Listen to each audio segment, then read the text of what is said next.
자, 이제 일제와 서양 세력의 침략에 맞서서 경제적인 구국 운동에 대해서 한번 알아볼게요.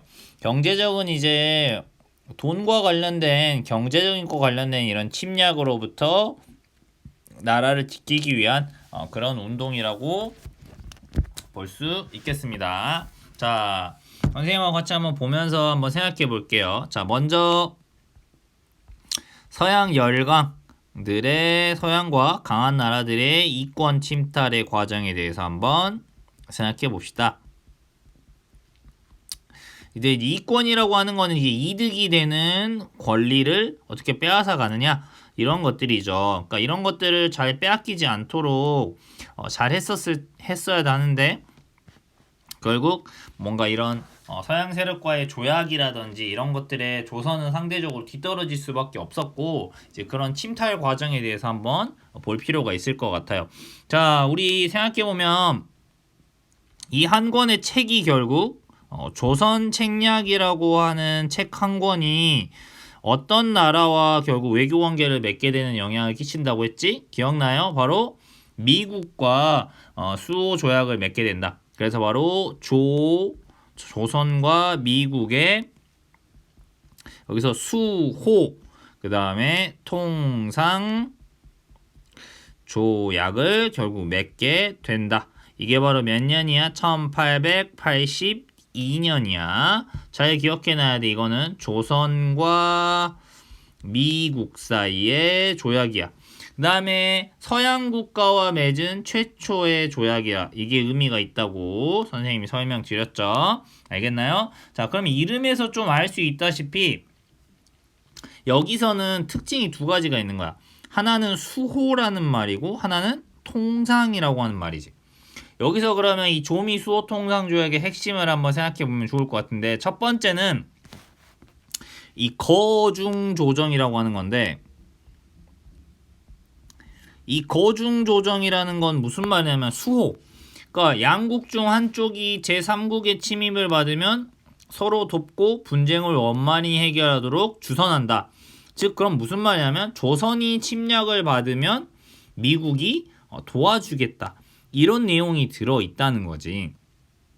무슨 말인지 알겠지? 그래서 여기서 조미 수호 통상 조약이다 이렇게 이름이 붙는 거야. 거중 조정이라는 건 결국 서로가 공격을 받으면 도와주겠다.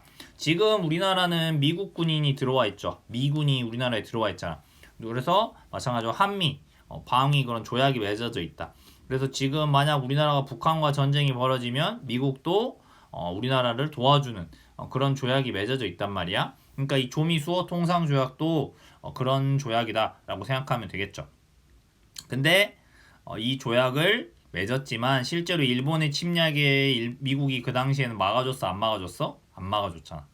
이미 미국은 이 조미 수호 통상 조약이 있었지만 뒤에서는 일본과 가스라 테프트 밀약을 이미 맺어놔서 일본이 조선을 지배하는 걸 인정해준 상황이었다라는 것이죠. 그러니까 이렇게 외교라든지 정보라든지 이런 것들도 한 나라를 지키면서 되게 중요한 것이다. 그런 생각을 해볼 수 있겠죠.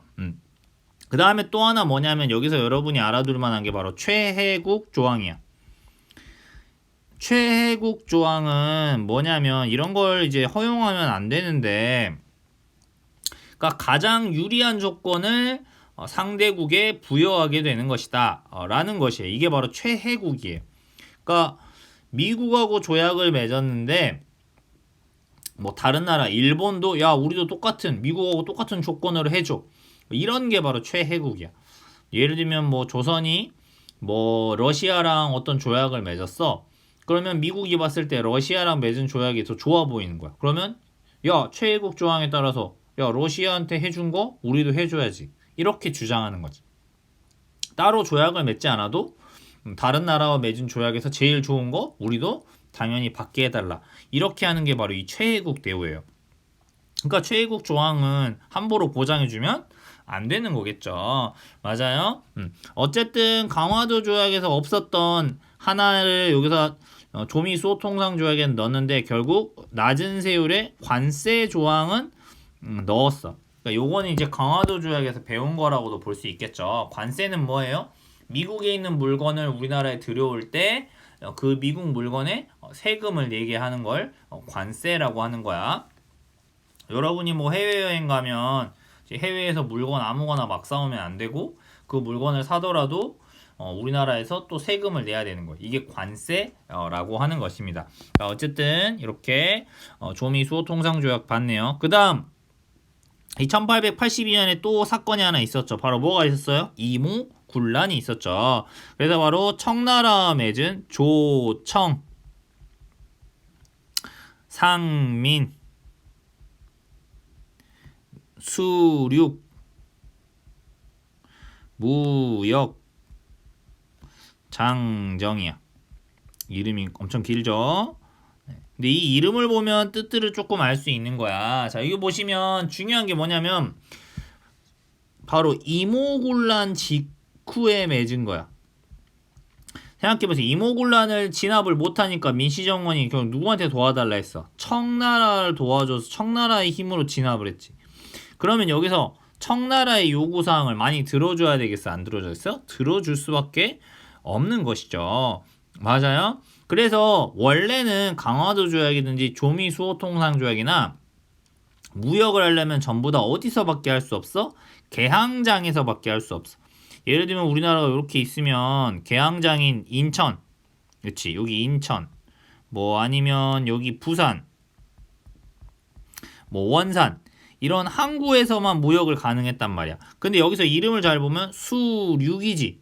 그러니까 륙이니까 땅 안에서. 결국 여기 안에 있는 뭐 한양 같은 곳에서도 이제 청나라 상인들은 무역을 할 수 있게 허가를 해준 것이죠. 이게 바로 뭐야? 내지 무역을 할 수 있도록 결국 청나라 상인들한테는 허가를 해준 거라고 볼 수 있겠죠.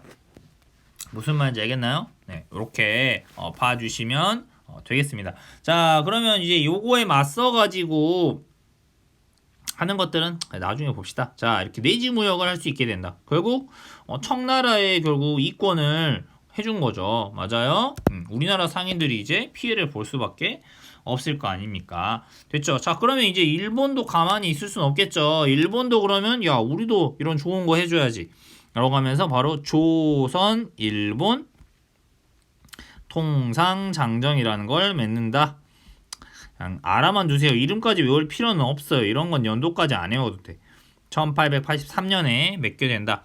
마찬가지로 이때 강화도 조약에서 못 매겼던 관세, 일본도 이제 관세 내 이렇게 이야기를 하는 거지. 이런 건 잘한 건데 여기서 이제 잘못하는 것 중에 하나가 이제 이 반공령이라는 걸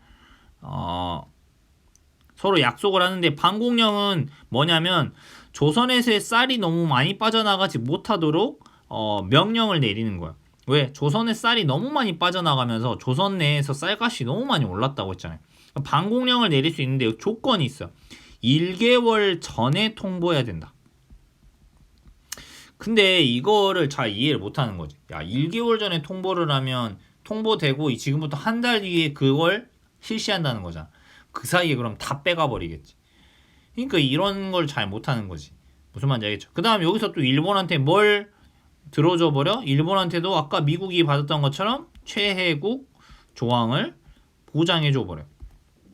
이런 것들은 이제 하면 안 됐던 거라고 볼 수 있는 거잖아. 그지? 자, 어쨌든 이렇게 점점 서양 세력이나 열강들, 미국, 청나라, 일본은 우리나라의 이권들을 침탈해 오려는 여러 가지 일들을 벌이게 된다.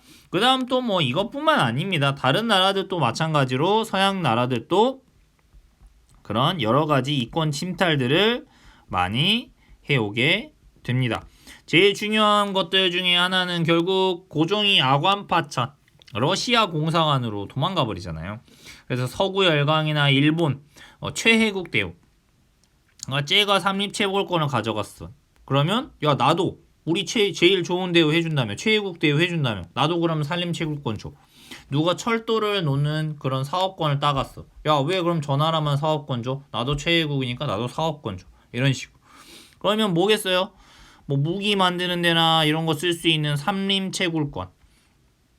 그 다음에 총이나 뭐 무기 만들려거나 쓰려면 광산, 자원들 캐가는 거, 이런 채굴권들.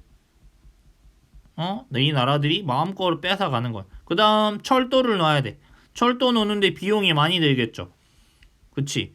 조선이 그러면 많은 돈을 주고 이 철도 부설을 해야 될 거 아니에요. 철도를 놓으려면 많은 돈을 들인다.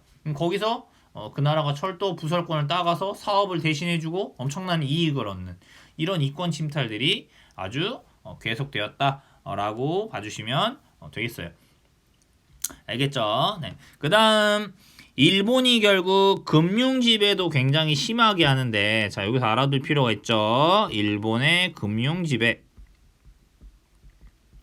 이건 이미 공부했던 거야. 그냥 알아만 두시면 될 것 같아요. 간단하게 정리만 합시다. 일본이 금융 지배를 통해서 결국 뭐냐면요. 결국 우리나라의 돈, 그러니까 조선의 그런 경제를 누구에게 결국 포함시켜 버리려고 하는 거야. 결국 이 일본에게 포함시켜 버리려고 하는 거지.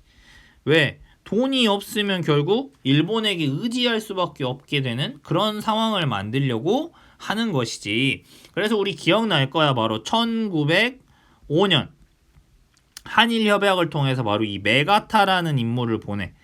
그래서 고문 정치를 하겠다, 도와주겠다라고 하면서 말은 도와주는 게 아니라 바로 뭘 해버려? 화폐를 없애버려. 얘네 말로는 화폐 정리 사업이지만 그냥 조선의 화폐를 없애버리는 거라 다름없어.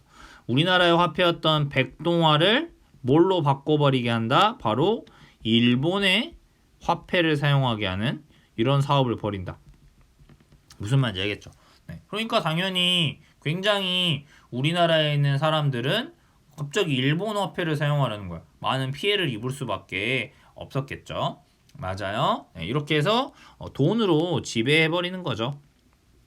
여러분 집에서 생각해 보세요. 엄마 아빠 중에서 경제, 돈의 흐름을 가지고 있는 사람이 더 목소리가 크잖아요. 맞아요? 뭐 짜장면 시켜 먹든 치킨을 시켜 먹든 맞아? 그런 거라고 생각하면 되겠어요. 그 다음에 일본은 마찬가지로 또 우리나라의 토지들도 많이 약탈해 간다. 나중에 자세히 배우겠지만 여기서 바로 동양척식 주식회사라는 걸 만든다. 이런 회사를 만들어서 조선 안에 있는 토지들을 빼앗아가는 그런 역할들을 하게 되는 것이죠. 네. 그 다음 이에 맞서는 구국운동들을 한번 보시면, 자, 곡물이 굉장히 많이 유출되었다. 이 곡물이 유출되는 걸 막기 위해서 아까 뭐였어요? 바로 방공령이라고 하는 걸 시행한다. 네. 그리고 방공령은 1889년과 1890년 두 번에 걸쳐서 이루어지는데, 이 방공령 두 번을 했지만 오히려 방공령은 지방관이 곡물의 가격 폭등, 그러니까 곡물의 가격이 너무 오르는 거나 식량이 부족해지는 걸 막기 위해서 내렸던 것이 방공령이다. 하지만 일본이 1개월 전 통보 규정을 어겼다고 주장하면서 이 방공령 내린 것도 못하게 해버리고, 나중에 오히려 일본에게 뭐까지 물어줘? 조약을 어겼다고 하면서 배상금까지 물어주게 되었다.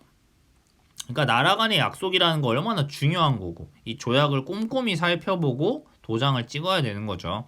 그러니까 일본에게 완전히 경제적으로 완전히 바보가 된 거나 다름이 없죠. 우리나라를 지키기 위해 방공령을 내렸는데 오히려 이거 시행되지도 못하고 일본한테 오히려 배상금까지 물어주고, 쌀은 마찬가지 일본으로 계속 빠져나갔을 거고, 백성들만 엄청 어려움을 겪을 수밖에 없었겠죠. 좋아요. 네. 그 다음에 결국 조청 상민 수륙 무역 장정으로 인해서 결국 내지 무역, 즉 이제 서양이나 청나라나 이런 상인들이 결국 내지로 들어와서 안에서 이제 장사를 하기 시작하니까 결국 상권 수호 운동이 일어났다.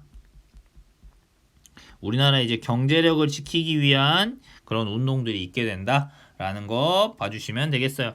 그래서 뭐 상회사, 뭐 무역과 관련된 회사겠죠. 상회사를 설립하고, 그 다음에 황국중앙총상회라는 걸 만든다. 우리나라 상인들이 모여서 요런 것들을 만든다. 그럼 당시 조선에서 가장 상인들 중에서 가장 돈이 많은 사람들은 바로 이런 시전 상인이라고 불리는 서울의 종로에 있는 시전 상인들이었거든요.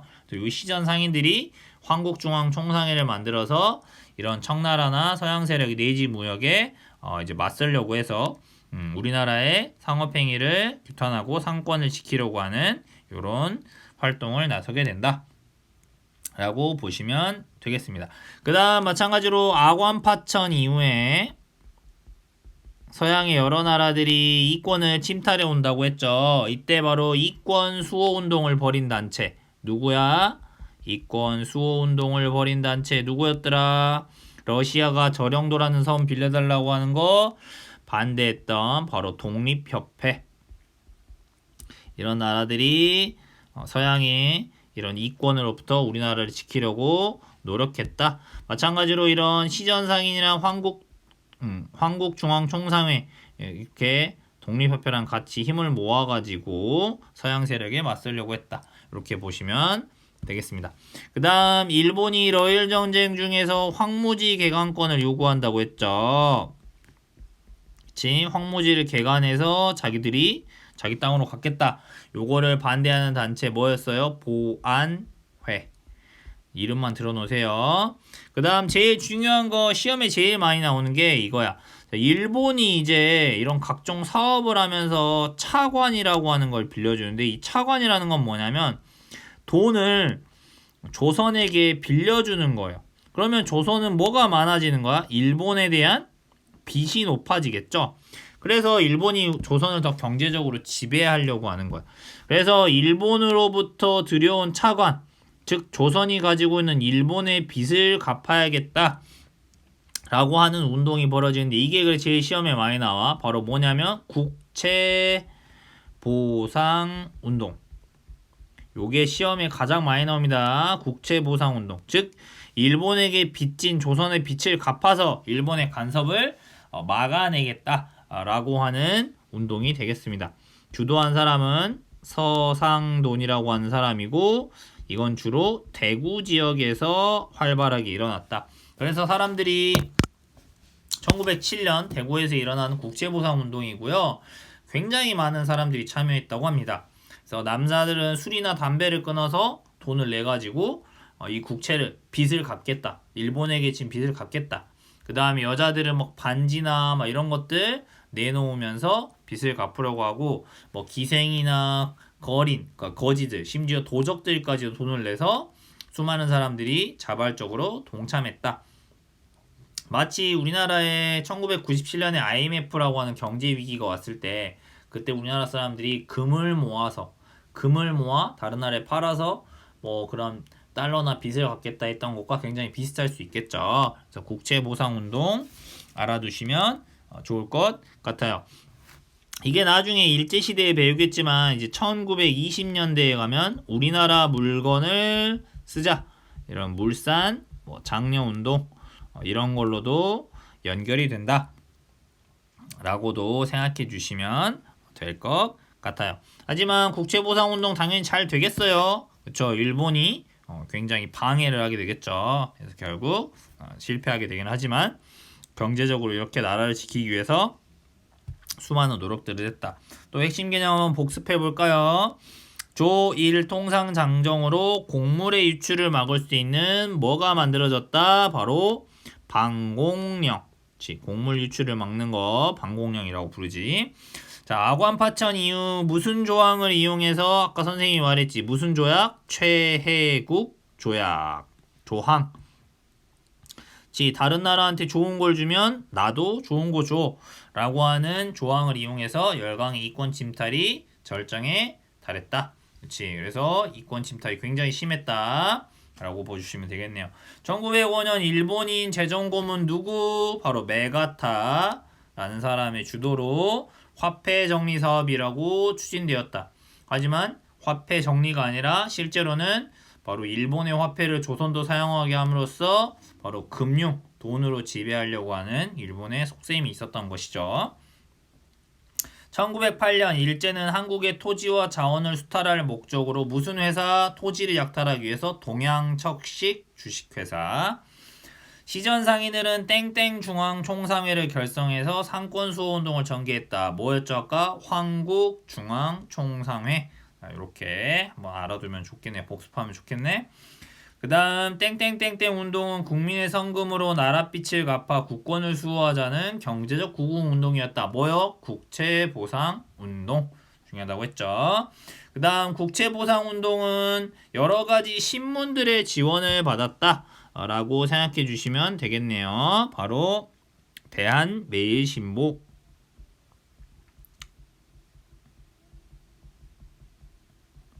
그 다음 뭐 황성신문 들어봤죠? 시일야 방성대국 뭐 이런 신문들의 적극적인 지지로 이루어졌다. 하지만 일제의 방해로 실패했다. 여기까지 알아두면 되겠네요. 자, 복잡할 것 같긴 해요. 그쵸? 복잡하지만 또 열심히 공부한 만큼 머릿속에 잘 정리됐으면 좋겠네요. 그냥 들어만 놓고 아 나중에 이런 게 있었구나 라고 다시 한번 복습할 때 쓰면 되겠네요.